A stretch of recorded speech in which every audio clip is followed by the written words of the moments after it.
Hello and welcome to our video summary of the Reeve's Tale. This is part of our Canterbury Tales video series where we look at each of the 24 stories written in the Canterbury Tales by Geoffrey Chaucer. And should you want to find our analysis and summaries of other stories within this collection, do make sure you check out our channel and you'll find all the other videos there. So in this video, I'll summarise all you need to know about this story, and I'll also provide some analysis that you should be aware of when reading and writing about this tale. So let's get started. A reeve, just to be clear, is somebody who manages someone else's estate. So the reeve in this story also used to be a carpenter. He is known to steal from his master and he has a sickly look to him. Now in the prologue, we learn that the reeve did not like the miller's tale, mainly because he was once a carpenter himself. He says that he will get revenge for the miller's story before starting his own. Now, the reeve story goes thus. So this story is about a miller who is dishonest and often steals the corn from the people that bring this corn to his mill for grinding. One day, a steward sends his mill to be milled, but is too sick to go and watch the miller grind it. The miller then robs him of what he sent. Two nearby students, John and Alan, hear about this and decide to make it right. They go to the mill to watch the miller grind.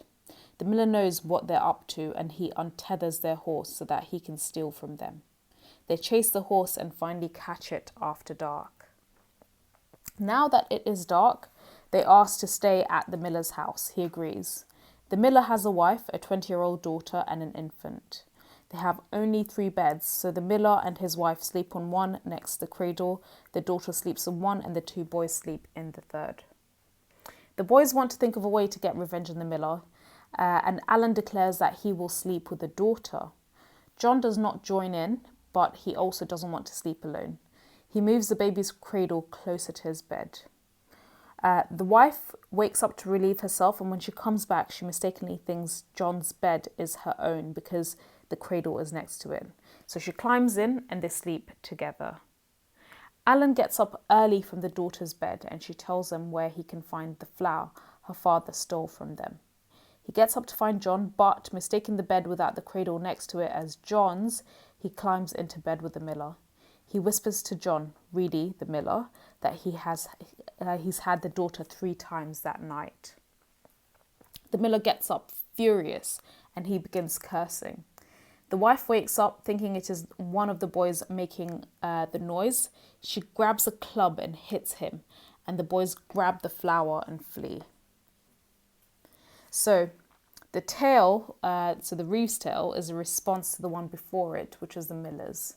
While the miller's tale played with some of the same themes as the knight's tale, the Reeve's tale is more obviously in direct response to the miller himself. The main theme here is to do with sex. So this story, like the one before it, deals a lot with sex and love. This one is even less about love than the miller's tale though, and it is much more carnal.